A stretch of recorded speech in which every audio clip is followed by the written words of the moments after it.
Joo, ensimmäinen lähiopetustunti Espanjasta takana ja ruokailu 3 € hintaan Tampereen yliopistolla, jossa on alkamassa yliopiston avajaiset, mutta paljon puhetta, tyhjää puhetta tiedossa.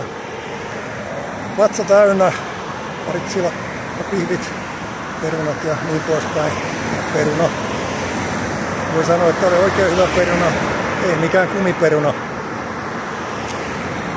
Vatsa täynnä, ei oikein jaksa jäädä kuuntelemaan jorinoita, vaan vetäydytään kuin karhu talvilepoon, eli matkataan niin sanotusti, mutta päivätirsat somessa niin tarkistelen, onko mitä kuulumisia mistäkin.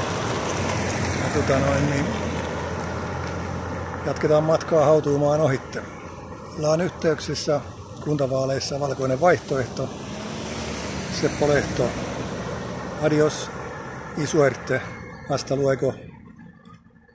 3.9.2009. 2024. Näköjään ruokahumala iskee päälle. Ne huomaa aina, kun syö vähän runsaammin, niin on niin kuin puoli lasillista ottaisi jotain väkevämpää.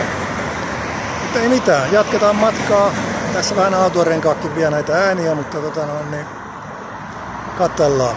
Katsokaa blogeista paremmin. Nämä videot tuppaa olemaan semmosia, että näitä erilaiset kommarikyrsät valittelee alas, joten Valkoisen Suomen sanomaa aina paremmin blogeissa. Se on moro.